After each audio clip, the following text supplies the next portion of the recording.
Hi friends. நான் நிறைய time என்னோட கிளைண்ட்ஸ் வரும்போது எல்லாத்தையும் கேட்குற ஒரு பொதுவான விஷயம் எதுன்னு பார்த்தீங்கன்னா, அப்பாக்களும் குழந்தை வளர்ப்புக்கு எந்த அளவு பங்கெடுத்துக்கிறாங்க அப்படிங்கிறத பற்றி நான் நிறைய டிஸ்கஸ் பண்ணும்போது நான் பேசுவேன், கேட்டிருக்கேன். அதில் மோஸ்ட் ஆஃப் த கிளைண்ட் எனக்கு சொல்கிறது என்னென்னு பார்த்தீங்கன்னா, ஒரு 90%னே சொல்லலாம். நம்ம சவுத் சைடில் தமிழ்நாட்டில் இன்னும் அந்த அளவுக்கு ஒரு அவேர்னஸ் வரலன்னு தான் சொல்லணும். ஏன்னா குழந்தை வளர்ப்புனா அது என்னோட ரோல் இல்லை, அது என் மனைவி தான் செய்யணும், அவங்க தான் பிள்ளை வளர்க்கணும், குழந்தை வளர்க்குறது, கிச்சனுக்கு, இதெல்லாம் பெண்களுக்காகவே ஒதுக்கப்பட்ட ஒரு செக்டர் மாதிரி இன்னுமே ஆண்கள் அப்படிதான் நினைச்சிட்டு இருக்கிறாங்க. சம்பாதிக்கிறது மட்டும்தான் என் வேலை அப்படின்னு நினைச்சிட்டு இருக்கிறாங்க. அது அப்படி இல்லைங்க. போன ஜென்ரேஷன் வர பரவாயில்ல, ஆனா இந்த ஜென்ரேஷன்ல இனிமே வரப்போற குழந்தைகளுக்கு கண்டிப்பா அப்பாவோட ரோலும் ஈக்குவலா வேண்டியிருக்கு அப்படிங்கிறது தான் நம்ம பாக்குறோம். அது பாத்தீங்கன்னா, இப்போ ஒரே ஃபேமிலியில இருந்தாலும் சிங்கிள் பேரண்ட் மாதிரி அம்மாவோட வளர்ப்புல மட்டுமே வளர்ற குழந்தைங்க தான் நிறைய இருக்கிறாங்க இந்த காலகட்டங்கள்ல. அதோடைய மாற்றம் கண்டிப்பா வரணும். ஏன்னு கேட்டீங்கன்னா, எப்படி ஒரு குழந்தை உருவாக 2 பேரும் சம பங்கு, அதே மாதிரி குழந்தை வளர்ப்புக்கும் 2 பேரும் சம பங்கு. நிறைய அப்பாக்கள்கிட்ட நான் கேட்கிறேன், நீங்க குழந்தைகளுக்கு டைம் ஸ்பெண்ட் பண்ணுவீங்களா, எவ்வளவு டைம் ஸ்பெண்ட் பண்றீங்க அப்படின்னு கேட்கும்போது நிறைய அப்பாக்கள் சொல்ற ஒரே பதில், கண்டிப்பாங்க, நான் ஆபீஸ்ல இருந்து ஈவினிங் வந்த உடனே வீட்டுல குழந்தைங்களோட தான் இருக்கிறேன், சண்டே ஆனா எங்கேயுமே போக மாட்டேன், வீட்டுல இருக்கிற குழந்தைங்களோட தான் ஸ்பெண்ட் பண்றேன் அப்படிம்பாங்க.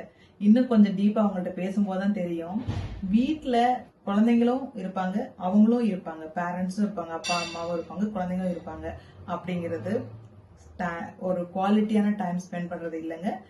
அப்பா வாட்டுக்கு செல்ல லேப்டாப் வச்சுட்டு இருப்பாங்க, மொபைல் வச்சுட்டு இருப்பாங்க, சோபால உட்காந்துட்டு, இல்லைன்னா லேப்டாப் இது பண்ணிட்டு இருப்பாங்க, இல்லைன்னா ஆஃபீஸ் விஷயமா பேசிட்டு இருப்பாங்க, அம்மா கிச்சன்ல இருப்பாங்க, குழந்தைங்க விளையாடிட்டு இருப்பாங்க, இல்லை டிவி பார்த்துட்டு இருப்பாங்க. இது ஒரே வீட்டுக்குள்ள இருக்கக்கூடிய மொத்த குடும்பம் தான், ஒரே வீட்டுல தான் இருக்காங்க. ஆனா இது ஃபேமிலிக்கான குவாலிட்டி டைம் கிடையாது.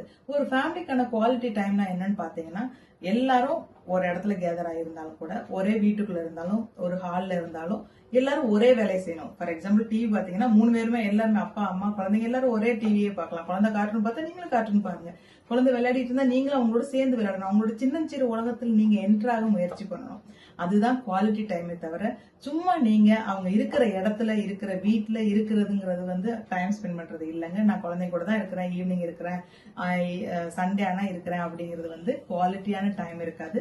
குழந்தைங்களுக்கு கண்டிப்பா குவாலிட்டி டைம் நம்ம கொடுக்கணும். அது தவறிட்டோம்னா ஃபியூச்சர்ல அவங்களுடைய ஃப்ரெண்ட்ஸை தேடி தவறான வழியில போறதுக்கு இதுவும் ஒரு காரணமா அமையும்.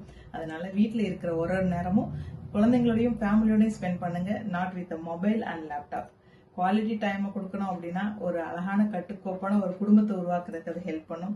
ஒரு அழகான அறிவான, இன்னும் கொஞ்சம் சொல்ல போனா அன்பான குழந்தைகளை உருவாக்குறதுக்கு, அடுத்த ஜென்ரேஷன் உருவாக்குறதுக்கு இது ரொம்ப முக்கியமா இருக்கு இந்த தருணங்கள்ல.